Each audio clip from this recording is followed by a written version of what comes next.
Hey, welcome, Dr. Darlene. How are you doing? Hey, I'm doing great, Eric. How are you? Thank you for having me on. Awesome, awesome. Well, I'm super excited. Thanks for everyone for that minute wait. Welcome to Kingdom Passive Income. I'm super excited for who we're bringing to you today.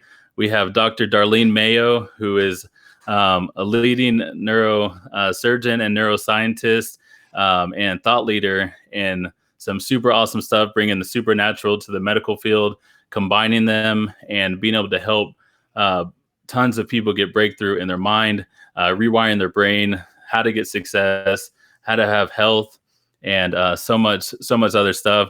She's on Dr. Caroline Leaf's team of what is it called? Integrated Mind Network. So I'm part of her advisory board, and we do a lot of research together, which is great. So.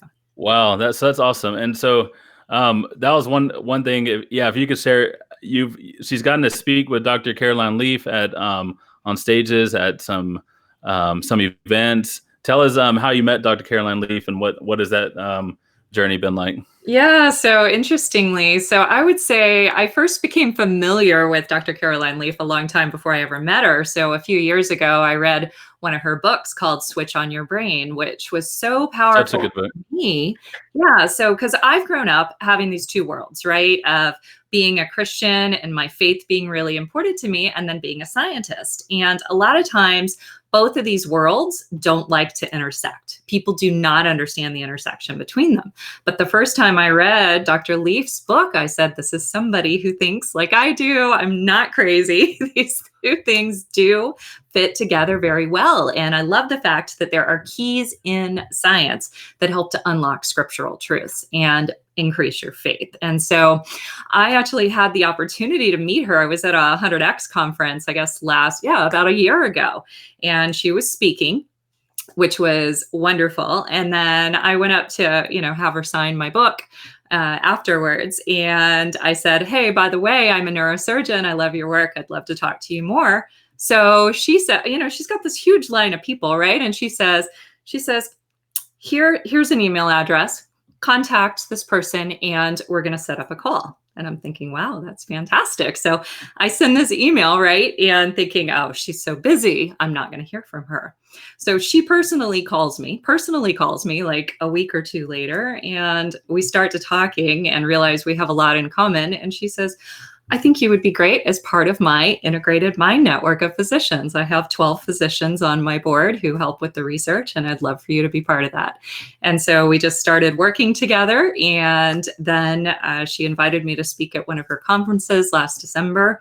And recently I've been helping her to interpret one of her recent research studies. She did most of that work before I came on the team, but interestingly enough, a lot of the scientific research I had done up at Cleveland Clinic, studying brain waves, brain frequencies, very much in line with some of the work that she did in the study. So I've been able to really come in and we've worked together on interpreting that, and that work is going to be out probably in the next few months, which is going to be really, really exciting. And it's all about ways how depression and anxiety affects your mind, and ways that you can actually take control of that and get free from it, which is so, so important right now.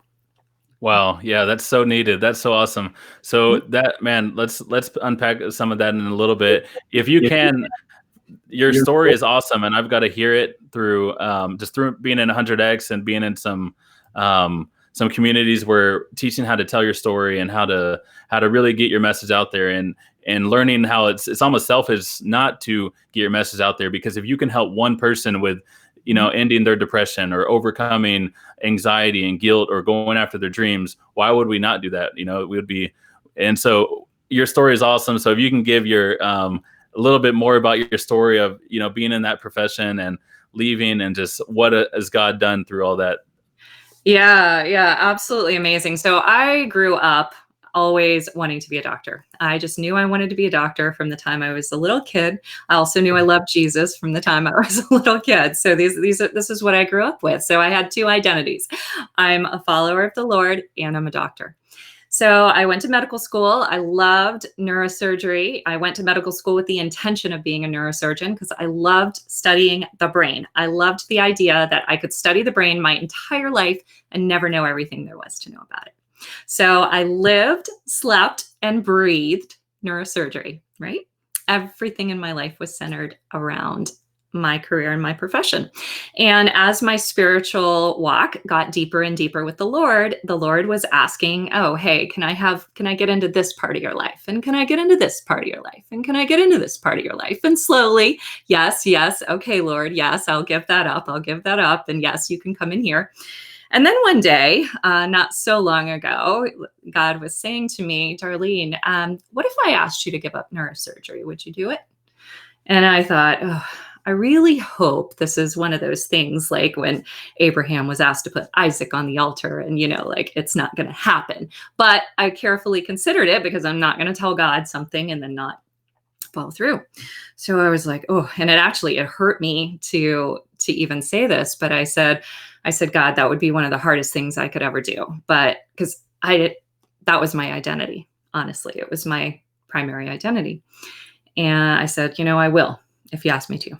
And then nothing happened for a while. And then one day this is going to sound like a diversion, but it's actually very, very linked. So I was sitting in church and they started talking about adoption.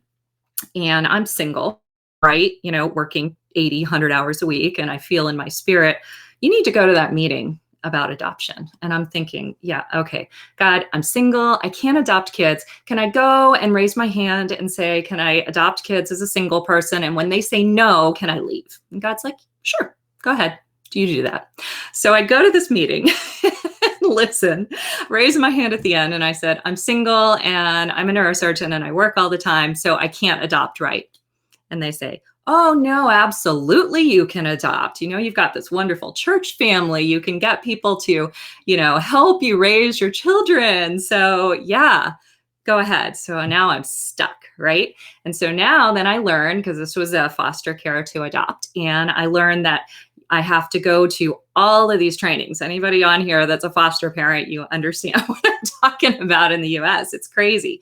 There were like 12 or 16 days that I had to go to training. It was an hour and a half away, which meant I was going to have to leave my job as a neurosurgeon at like 3 p.m, 2 to 3 times a week for like 6 weeks or something. And I thought, okay, there's no way I can do this. I'm going to go to my boss and ask him, and he's going to say no. And God's like, yeah, you go ask him. If he says no, then that's okay.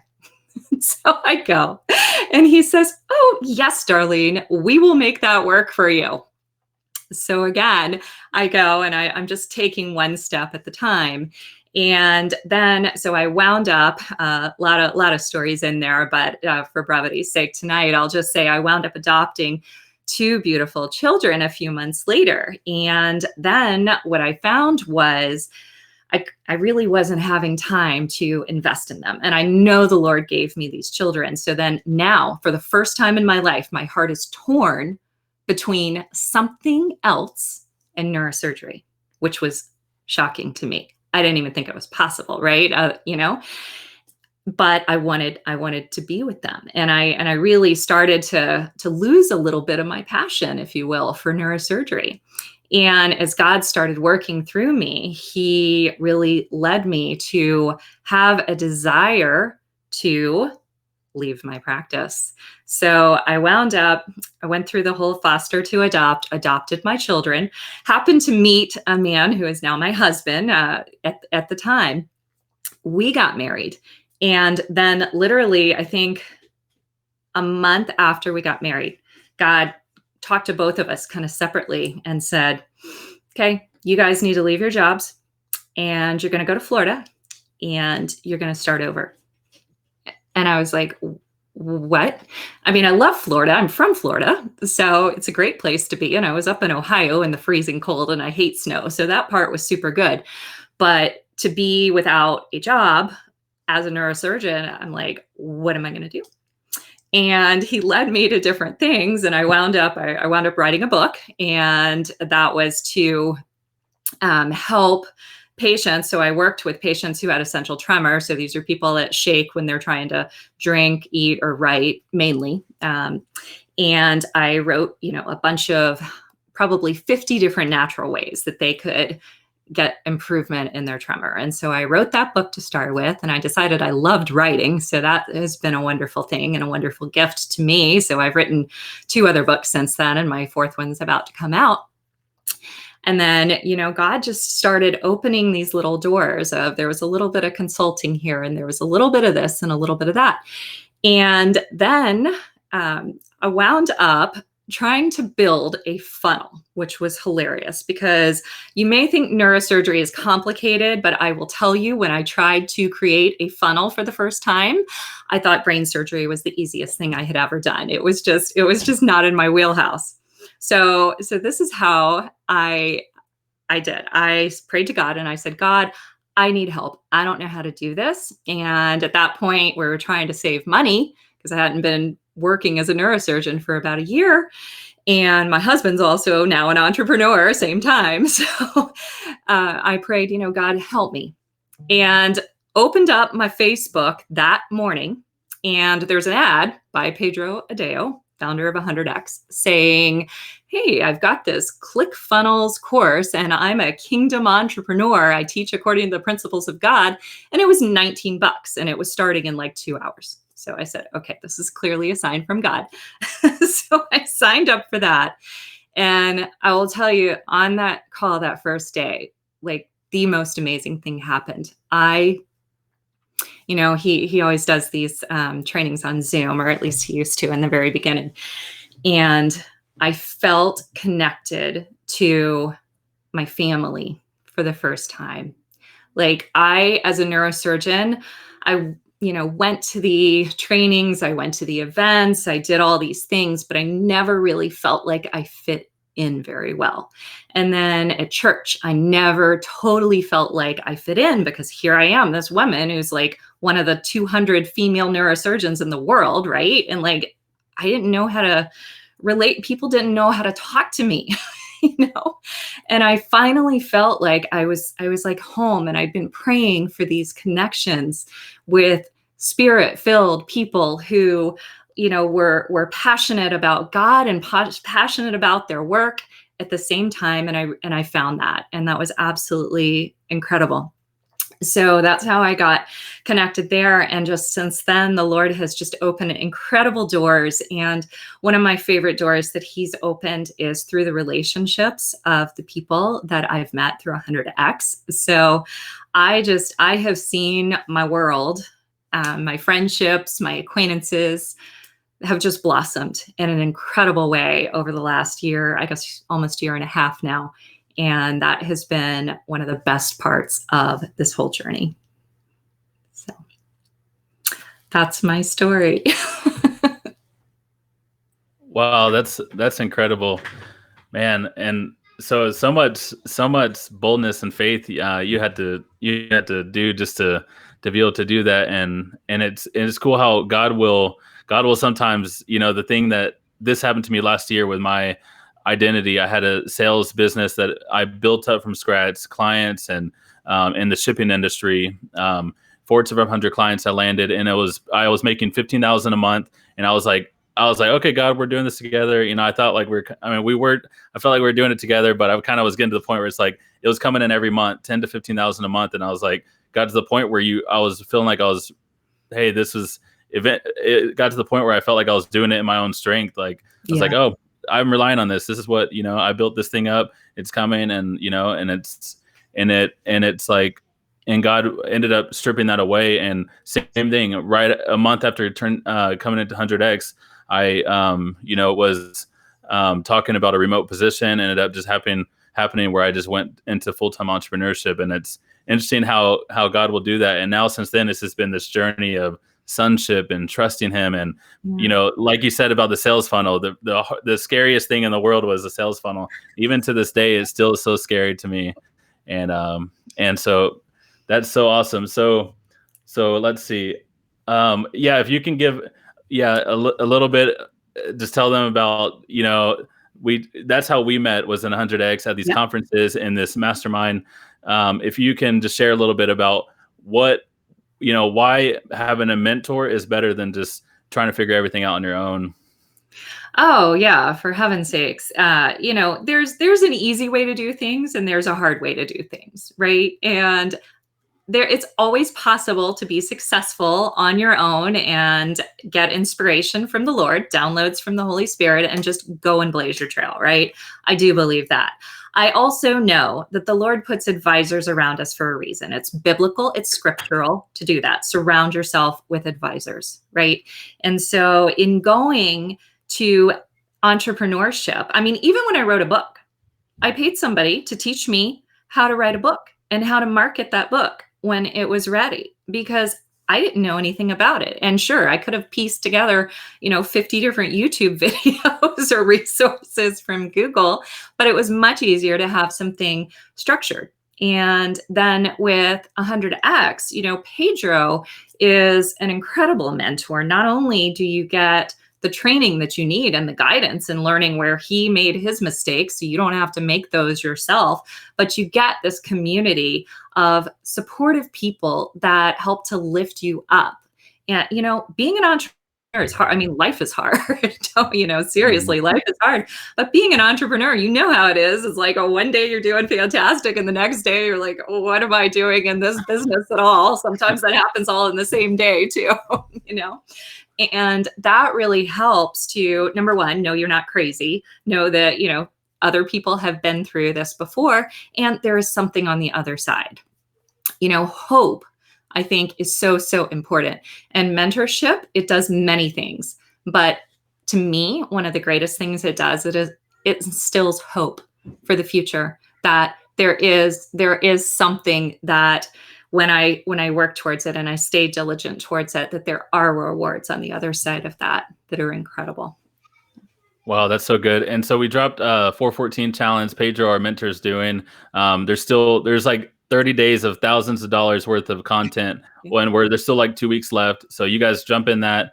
And Dr. Mayo, I wanted to talk about something that really transformed my life was when I went from believing, what my teachers and what everyone said, hey, you have a learning disorder, you have dyslexia, you have ADHD, ADD. I was labeled every label in the book. So, went to drugs and LSD, and then from LSD went to GOD, and God saved me from all that. And he transformed my life by bringing me mentors, a Dr. Ronald Pate and some leaders that saw my potential, saw in the spirit that something that wasn't, and called it as though it was. Yes. And they started speaking that over me and speaking over my life and saying prophetic words over my life and what I was going to do in business and what I was going to do in leadership. And I started believing it because I saw, the things they did. I saw how accurate they were from hearing the voice of the Lord.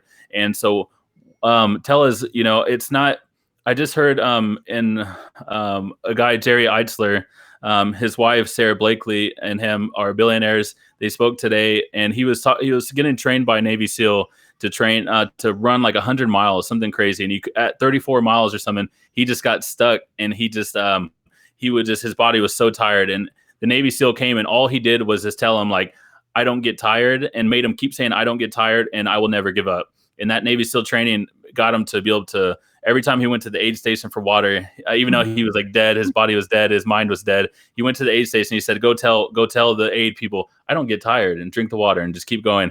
And by doing that, like it ended up just rewiring his belief and his structure. And, coming from the military, I mean, I see how much, being a team, and when you're tired and your body is done and you're done, how much it, like, being able to just have to stay, have that intestinal fortitude and just know that you've got something to accomplish.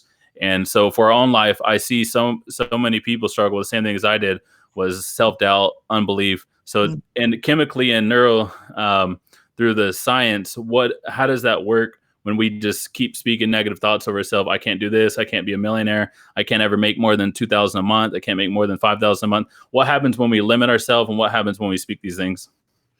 Yeah. So the first thing that I want to say is that anytime that you have a thought, anytime you speak words, you begin to form a pathway in your brain, even if it's one time.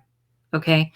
The way the brain works is the more times you have the same thought, the more times you speak those same words, the stronger and stronger that pathway is. So eventually, with a very repeated thought or words spoken, you have what I call a superhighway in the brain. Okay. And anything that gets that thought going, it makes it very, very easy to continue to think that. So we form these beliefs. We've actually developed these limits in our mind about what we can do, what we believe we can do, based on things we've told ourselves, based on what we've listened to other people say to us. Because believe it or not, when somebody else speaks words over you, if you do not dispute that at the moment, it actually starts to form a pathway in your brain as well. Wow. So, unfortunately, when we're growing up as children, we don't all have, wonderful parents speaking words of life. I was fortunate to have that, but not everybody does. And that can be really damaging over time. And so the good news is the brain is what we call neuroplastic. So it can be changed. Now, when I went to medical school back in the 1990s, we didn't know that. We thought only when you were a child could your brain be changed. But what we've learned is that the adult brain, even up to like your 90s, right, that you can still rewire your brain no matter how it has been wired, how long it has been wired. And some of the work that I do is, I take my knowledge of neuroscience now and I help people with a combination of that and scriptural truths to be able to rewire their brain, renew the mind. It's based on Romans 12:2, to do that faster and to a greater degree. So breaking down those false pathways and beliefs and then building up pathways based on the truth. I see a lot of people that they focus all on building up these new positive pathways, right? This is where the concept of positive affirmations comes from, right? And people talk about this and say, I'm wonderful, I'm smart, I'm wealthy, and all of that, which I have some words to say about how we even speak affirmations. But here's the problem. If you are not actively breaking down the lies that have formed pathways in your brain that you've believed at the same time you're building up truths, then they are not on solid foundation. They essentially, those new words, those new beliefs, they kind of just get washed away if it's not on a solid foundation of truth. So when I work with my clients, I work with them to do both. Destroy the lies, so taking thoughts captive and destroying them, right? And then building up on the truth of the Word of God. Wow, that's awesome. And so, for the people listening that are saying, man, I've been dealing with this, these false thinking for a while, is there a practice like we can do right now to like put in the comments like what is the false lie we're thinking, what's the story, and then write down is there something we can do right now for the audience? Like, yeah, absolutely. So take something that you've believed about yourself, that you've ever said the words, I can never blank, blank, blank, right? Whatever that is. And you can either type it in the comments or write it down on paper if it's something you don't want to share, and just write down whatever that is. So something you've believed, even if you know it's not true, but you've just believed it about yourself. Like, I know this is Kingdom Finance, so maybe I can never make over $50,000 a year, something like that, right? Yeah. Okay, so when you have that thought, because it's important to pay attention to these thoughts. If you just try and push it back and repress it, guess what? It never goes away. And you don't break down that pathway. So you actually have to face what you're believing. Okay, you can't just say, I'm not going to believe that. You have to face it. And then, so take that thing, whatever you've written down, and write down all the reasons why you know logically that it is not true. Okay. So Eric, like you said you were working at this job where you were making what, $15,000 a month, and then probably, making the transition. You probably didn't start out making $10,000 to $15,000 a month your first month as an entrepreneur, right? So, Nope. or in your new area. So, but one of the things you could look at and say is, well, of course I can be successful, because I've done it before. So that's something you could tell yourself, even though your brain might try to tell you, oh, well, this is something new. You could do that because that was something that you were trained for or skilled for. This is a lie I had to break off myself, right? Because Wow. as a neurosurgeon, obviously I did pretty well financially. And then as an entrepreneur, you don't make the same amount of money selling a book as you do during brain surgery Yeah. all the time. So for a while, actually starting out, I believed and I said, wow, I went to school after high school for 17 years between school and training to be a neurosurgeon before I ever made that money. So in my mind here was this lie that I have to put in another 17 years before I can make that kind of money again, which is insane, right? Because Wow. first of all, it's the Lord that gave me the power to get the wealth, right? It was the Lord that gave me the knowledge that I needed. He chose to give it to me through going to medical school for 4 years and going to residency for however many years and college for however many years, right?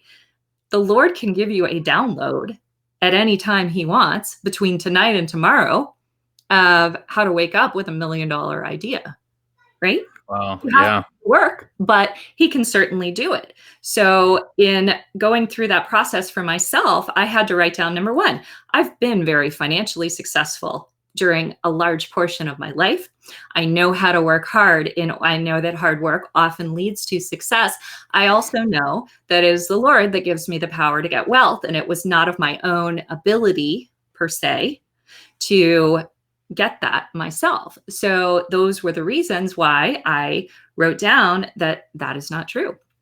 And then on the other hand, then what you do is then you go and you find scriptures to support what is the truth, right? So you go in and you find all those scriptures about, yes, it is the Lord that gives you the power to get wealth, right? And that we have access as children of God. Part of our inheritance is riches. And yes, riches means more than just financial, but it absolutely includes financial, right? And so it's about both why is what you're believing not true, and then what is the truth behind it. And so in doing that, then developing, so the affirmations, if you want to call them that I say, is I'm very specific about them in many ways, and I'll tell you why. I don't just wake up and say I'm wealthy, for example. Okay, I wake up and say I'm becoming wealthy, which is very important, because if you tell your brain something it knows is not true at the moment, like you just opened your bank account and it's like, okay, you've bounced a check now for the third day in a row, and you're sitting there saying, I'm wealthy. Well, guess what? Your brain actually treats as a virus anything that does not believe is part of who you are. But when you say something like, I am becoming wealthy, or even better, I am becoming wealthy because it is the Lord who gives me ideas. The Lord gives me the power to get wealth. Well, guess what? Your brain can't fight that because that's scriptural truth, right? So working on it from that perspective is how you very quickly start to break down those negative pathways and build up your positive pathways. So I love that. I'm a millionaire. They just I just heard Jesse say this, and his entrepreneur, he just said this, and I don't even know if he's a believer, but I'm praying for the kingdom of God, and he has a lot of kingdom values. His wife created Spanx, $1 billion brand, just like you said, yeah. and Sarah Blakely, and then he created Marquis Jets and sold it to Warren Buffett's company, NetsJets, or and made multi-millions from that. And before he ever became a millionaire, ever got that idea he had like 10 failing entrepreneur ideas, and he said, I always had this mindset. I used to tell myself I'm a millionaire. They just haven't paid me yet. And everyone was busting out laughing on that today. And I'm just like, before I ever did millions in sales, I went to college, I went and got a business degree, got the credentials, or like not credentials, but got like the education and like knowledge, know-how. And then I said, the first company who hires me for sales, whether it was software or whatever it was, solution, I'm going to make millions and millions in revenue for them. And then multiple companies passed me. It took a year to land a software sales job, and I did millions in contracts, and then moved to Kansas and then became an account manager to, farm and have my own clients where it was residual, the book of business, and did 5 million in revenue in 2019. And that was when it all, got stripped away. But before I ever was able to actually do that, I kept telling myself, like, I'm going to be $1 million salesperson. And And so it's so true. It's like I wasn't at the time, but I said I'm going to be, and I'm going to do this, and like and with the intention, and then actually partnering with the promise and going Yeah. after it. And so right now, people are in COVID-19. People are shut in. There's fear all over the airwaves, the broadcast, the media. How do we stay in joy? For me, it's just been speaking joy. The strength. The Psalms 91, Psalms 121. These prayers that no plague will enter my household. Yes. All these verses, Luke 10:19. These verses of just like peace and comfort and whatever trials or whatever circumstances. And I feel like right now we're in a time where the world is, you can see it everywhere. The world is yearning for sons and daughters of God to rise up and bring hope to them, show them a different way. And that's what we're talking about, even with science, a different way in your neural pathways. Yep. So what is a way for us to stay in joy, stay in hope, and stay away from negativity right now? Yeah. So, what I want to say here, and what I like to say with any questions like this, is we are physical, mental, and spiritual beings. Okay. And when we try to deal with problems, thoughts, emotions from a single angle, okay, only mental, only physical, only spiritual, and I'm going to qualify that in just a second, you don't walk in the fullness of healing, because it is healing is what we need. We need healing from fear. We need healing from depression. You need healing from anger, right? When you approach these from only one aspect, you lose its power. Okay. So I'm going to qualify this by saying, I believe in a divine God who has the ability spiritually to heal anybody instantly of anything. Okay. I also know that he has given us tools. He's given us tools in science. He's given us tools for our body. He's given us tools for our mind that he expects us to use those tools. He has designed the world like that. And I know that a lot of times he's looking in the midst of our prayers, God, please heal me from all of this. Heal me from this oppression. Heal me from this disease. Heal me from this. And he's saying to you, I have given you all the tools that you need. Okay. Paul prayed, Lord, take this from me. And God said, my grace is sufficient for you. Well, he has given us knowledge, first of all, to know how to keep our bodies healthy, right? People choose not to do it. People don't eat healthy things. And so they get sick. Not everybody, of course, but a lot of times there's a reason for that. And when you make those changes, even though maybe you don't want to, that actually can improve your physical health, right? But it's more than that, right? So we're taking something like fear. So did you know nutrition affects how afraid you are or not? What you are Wow. eating and putting in your body actually either gives or doesn't give your brain the nutrients it needs to produce what are called I'm going to simplify this, your happy brain chemicals. Okay.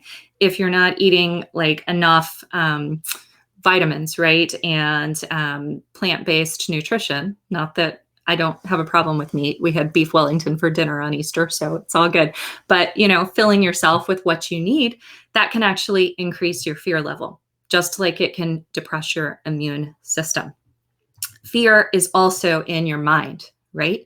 So there is that mental battle based on what have you believed before. A lot of people have grown up with fear pathways in their brain, and it's about attacking those, and with the technique that I talked about a little bit earlier tonight.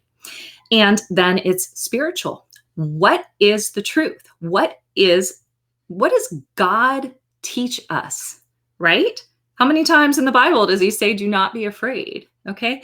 He knows that fear is something that happens to us. And he's also given instructions to help us overcome that, knowing that he is the all-powerful God. I mean, all through the Bible, it talks about the amazing, incredible power of God and how, there's trials in the world, but Jesus has overcome the world, right? I love reading actually I think it's the last 3 chapters of Job. because it talks about the incredible power of God. Like if you ever forget what God can do and what he has done, you go read those last 3 chapters and it's like, here you go. Here's like his resume, if Yeah. you will. These are all the things that I do. Controls the, where the ocean stops and starts, right? Where the galaxies stop. And I mean, it's really amazing. And so it's approaching it from all of those levels, right? And when you do that, that is what allows you to capture that feeling or thought of fear or depression or anxiety or anger or whatever it is. So, I have, and we have in our family, a very specific kind of routine for being sure we fill our bodies with the things that we need in them every day, filling our mind, starting our mind with the truths that we know that God has given us. And when somebody speaks something that's negative, I mean, you hear it's kind of a joke in our family. Our kids, we taught them this little phrase called speak life because it's easy for them and there's a song, so they like it and they can sing the song whenever somebody says something negative, but they know how to capture their thoughts, right? And so are we always perfect at it? No, of course not. But we build each other up, and then we have our wonderful community to help us with those things as well. So I would say, have a routine that you are going to follow that addresses the physical, the mental, and the spiritual, and that deep prayer time with God. When I very fully believe that fear, depression, anxiety, it starts as a spiritual attack. Okay. And it is kind of a sign that we are missing something at that particular moment from God. And I believe it's a cue to us to go seek him more closely. That is number one, that I always do when I feel those feelings. Because those feelings, no matter how good of a plan you have, they come, right? And you have to know how to deal with them. Maybe there's some day on this earth where they just don't come at all, and that will be fantastic. But, I believe, honestly, until we get to heaven, there's not going to be a time when you don't have those attacks that try to come on you, and they always start spiritually. And so one of the most powerful ways to overcome them is by going to God immediately. And one of my favorite questions to ask him is, what would I have to believe right now to not be afraid? What would I have to believe right now to not be depressed? What would I have to believe right now to not be anxious? And you can ask your mind that, and that's what a lot of therapists do. And I have nothing against therapists. They're very, very helpful. But when you're in that state, it is really hard to pull up out of your mind what that answer is. And here's the reason. When you're in those deep emotional states, a lot of times what's going under the surface of your brain is your brain waves are functioning at what we call a beta frequency. So it's a very fast kind of frequency. It's like being frantic. Okay, and searching and searching and searching for answers. The God frequency of the brain, if you will, it's much slower. It's actually theta waves and even delta waves. So you get it in your sleep. This is why you have inspired dreams sometimes, right? And it's when you get your brain to slow down that you begin to hear what the Lord is telling you. And it's where that, some people call it, secular, believers, they call it, your inspiration or gut feeling. And as Christians, we call it the Holy Spirit speaking to us, right? And so it's allowing yourself to slow down enough to essentially give that question to God and say, God, what do I need to believe right now? And then wait for that answer. And then when he gives you that answer, then you take those mental techniques that I taught you and say, why don't I believe this? Break it down. Why is that not true? And what is the truth? Why is what God told me I need to believe? Why is that true? How is that? Pull out scriptural verses and mark those down, right? And then the most important thing, physically, to take action on that new belief that you have been given, on that new understanding that you've been given. Faith is wonderful. Faith without works, we know what that is, right? So it's important. And now we've worked on the spiritual, we've worked on the mental, and we've worked on the physical. And that's how we bring ourselves out of that place of fear, out of that place of sadness, into a place of peace, into a place of joy. Wow, that's so good, so good. And so I've struggled with this, and I've asked, wrestled with God. Is like, how does this work? Because I'm, like you said, when you have a community and believers, just like, oh, don't strive for anything, don't go after anything, just be happy and poor, and never really do anything, and just we're suffering until we die. That's kind of been like, I feel like the kind of what you hear, just like, oh, just go to your priest and the papacy, and pray that your sins are forgiven, and that's like the level of Christianity I've seen, and I ran from for 3 years till I found this real raw God who isn't afraid of you having, stealing his glory. He's just not. He's so glorious and he's so magnificent. He's not afraid of you being, you shining or having light coming from you. He said he's the father of lights, and we're, so and then with the rest, that's kind of been something that I would love just to learn, and I know the people listening would want to learn, is like the rest of listening and getting in that place. I come and I am able to get, and during this time when people are forced to even rest, forced to be family, people are getting in time to rest and hear from the Lord. What was, cut out the things that I was doing, prune those things that, I didn't need to be doing, and, and be able to focus on the things that you are doing. It's something I've done for, done that I learned that wasn't correct, is trying to be the jack of all trades, trying to do everything at once. And then you end up doing, none of it really well.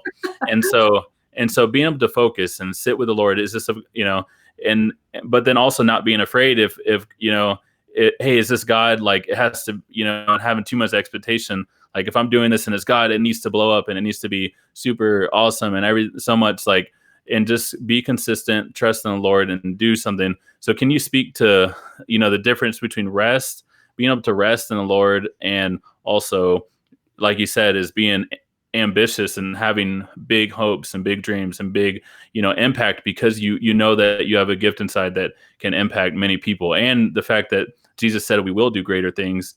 And so I'm not going to limit what God said, or all things are, or all things are possible, or nothing is impossible with God. So if he's saying that, I'm not going to limit him. Whatever he's got for me, I'm going after it. And so, but I want to do it in a place of rest where I'm partnering and stepping with my Father each step.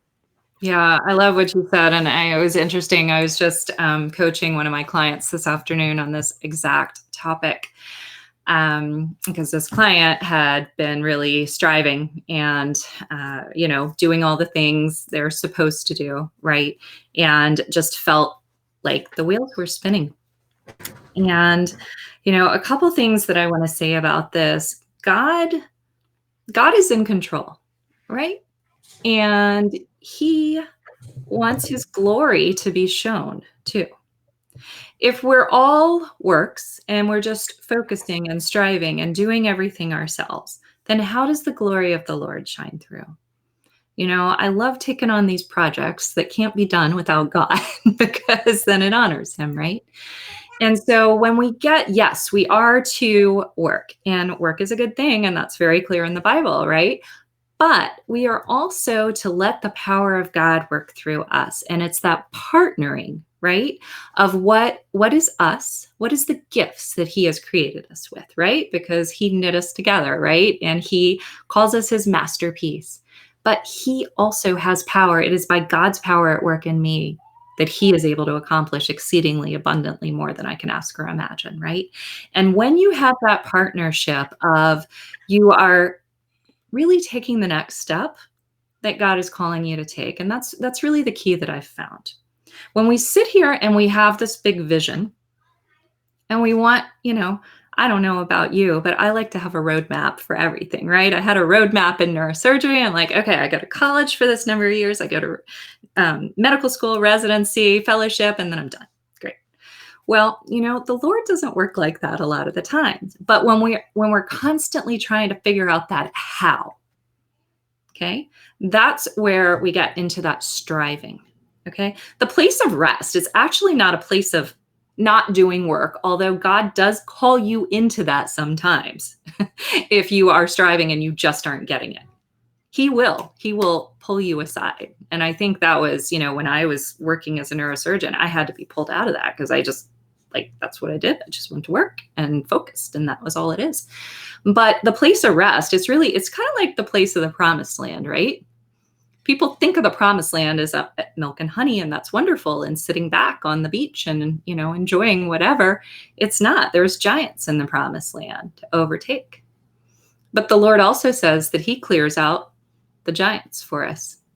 He clears out the wild animals little by little by little. If you look in the, in the book of Exodus, where he talks about that.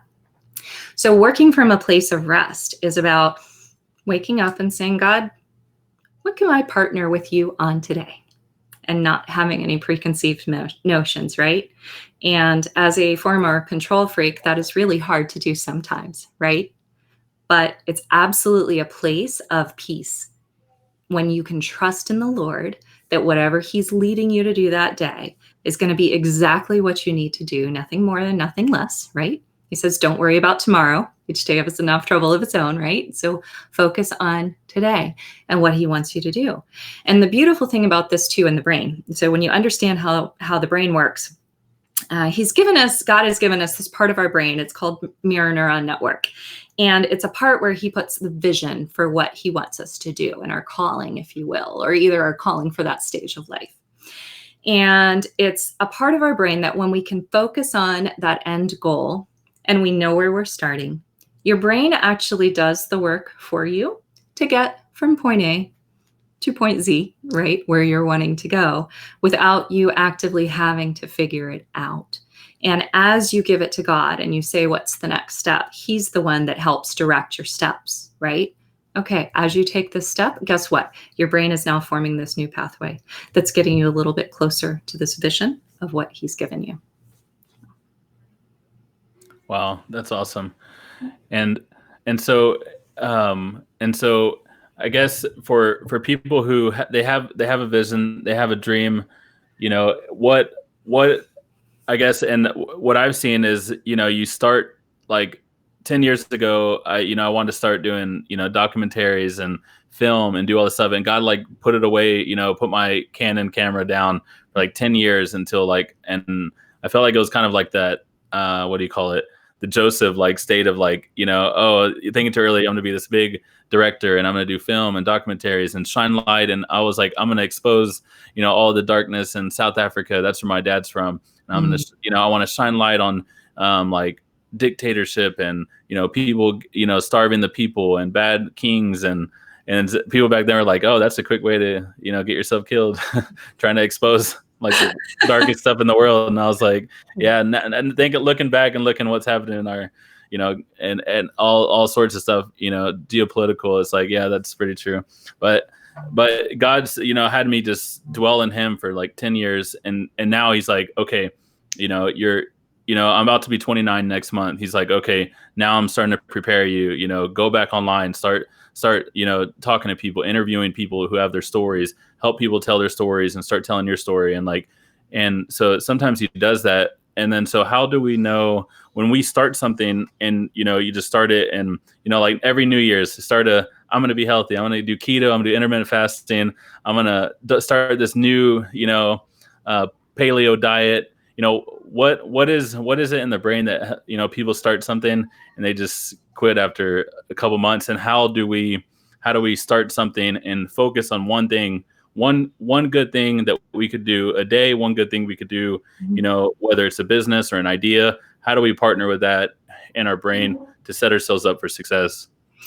Yeah, well, so I like that you mentioned partnering with one thing, because so many times we're trying to do many different things at one time, or we're, following this shiny object or whatever, every so often.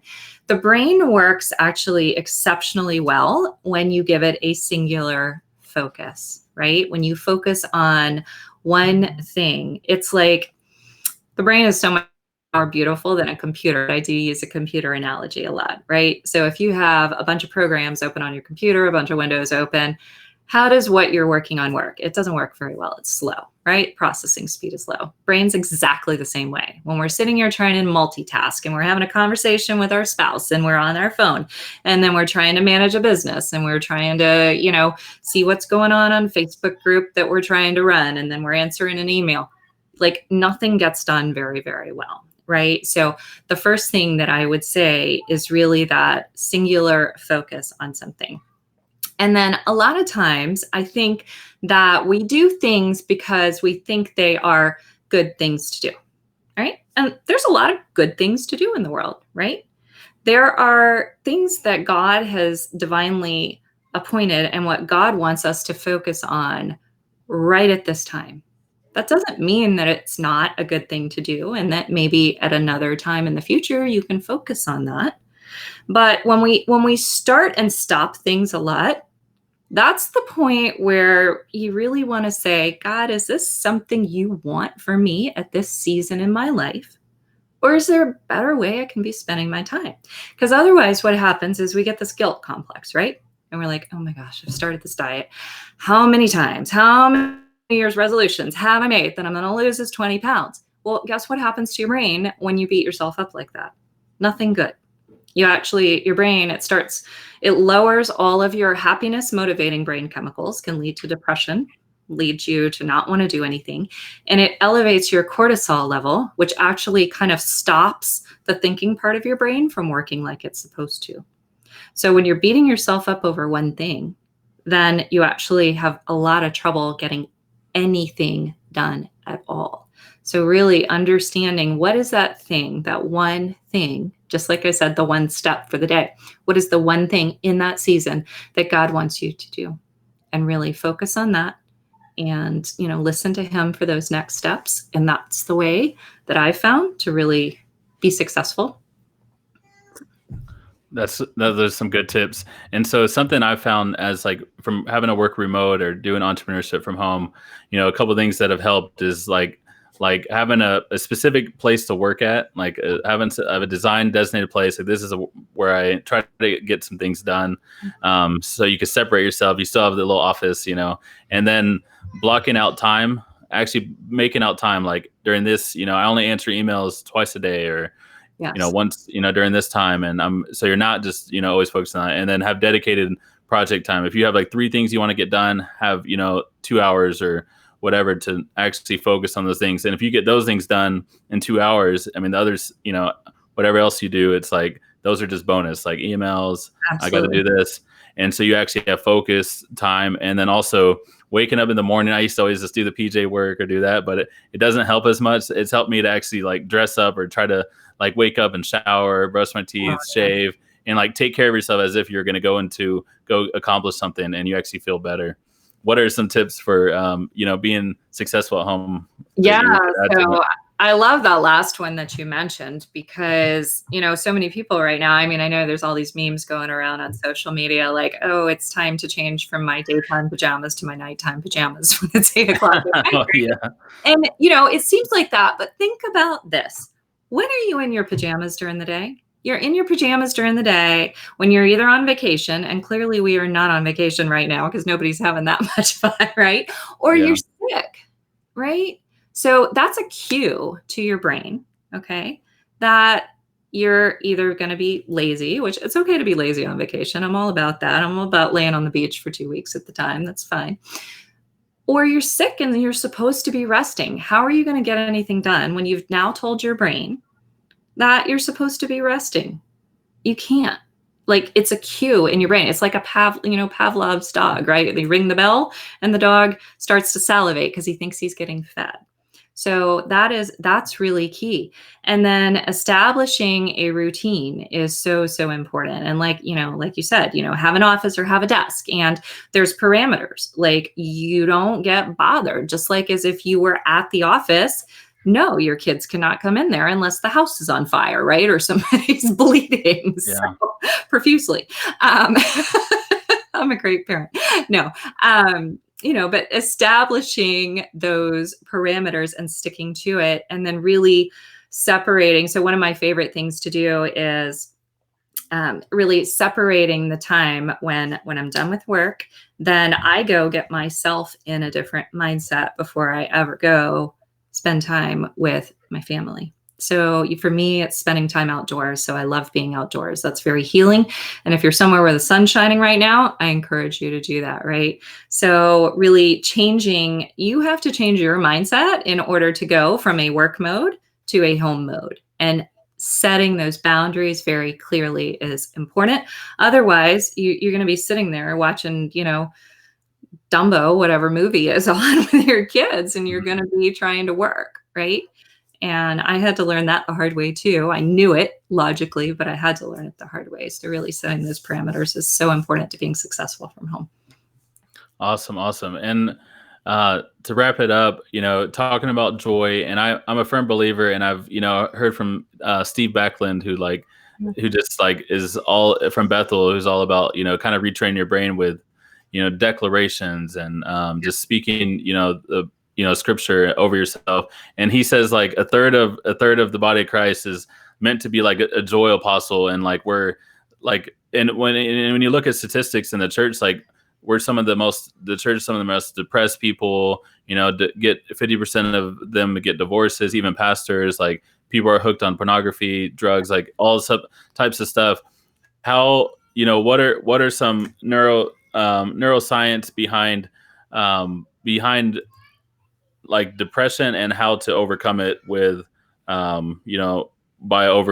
using science and using, God-given, techniques to stay in a state of joy and fight depression and anxiety, especially when people are at home and their identities, so many people's identities and things that they, kept them. Oh, I need to watch the NBA. Oh, I need to watch football. Oh, I need to watch, I need to go to work. And, so they try to run from maybe the things that God was like, hey, this stuff is here this whole time. What are some final thoughts on that, and encouragement and hope for our listeners? Yeah. So here's what I would say to that. So, and you brought this up. What is your identity in? What is your identity in? Is your identity in your job? Is your identity in your hobbies and how you spend your time? Or is your identity in the Lord? And ask yourself that question. And what if it's not in the Lord? Do you want it to be? And what aspect of the Lord do you want it to be in? His love, his joy, his peace, right? And so focusing on that and who you are at your core, because you're not what you do for a living, right? You're not made of even the choices that you make, right? What is that identity? And choosing an identity of joy. And that is waking up and saying, you know what? I am created in the image of God, and God is joyful. One of my favorite pictures, you can't see it right now because it's up higher, but it's of Jesus laughing and smiling, right? Because I grew up in a, let me just say, a church situation that was more about obedience than about the joy of the Lord. And so I had to train my brain for that and focus on. So one of the things that I did a deep study on all the ways that the Lord was joyful and Jesus was joyful, and would actually close my eyes and envision the Lord smiling and laughing, and then saying, I'm created in his image.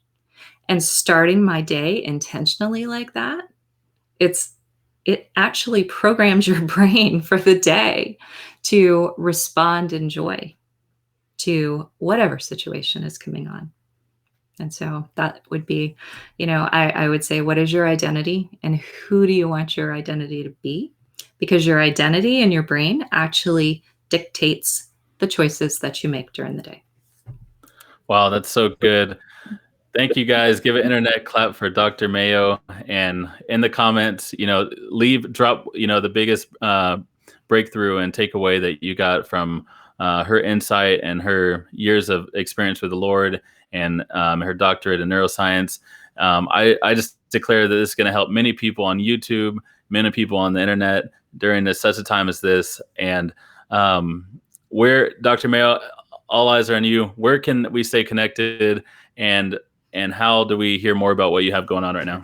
Yeah, absolutely. Thank you, Eric. So, yeah, so I have a page. It's Darlene A. Mayo, MD, where you can find me, and I post videos usually weekly or every so often about how to use faith with science. So, using those keys in science to unlock truths in scripture on many, many different things. So, you can follow me there and message me there as well.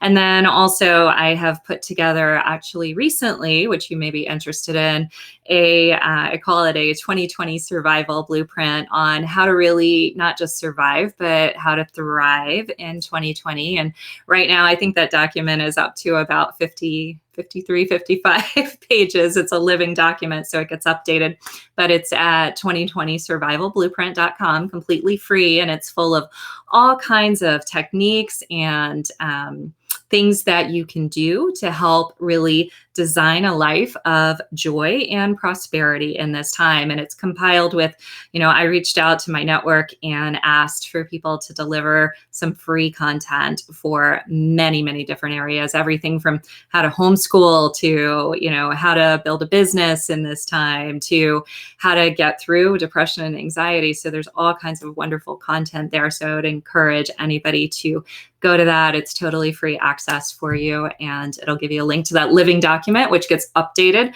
I've been updating it every day since it came out on Friday. And we also have a Facebook group where we're posting a lot of that free content as well. So that's what I would encourage everyone to do. And I love to hear from folks and I love questions. So please feel free to message me.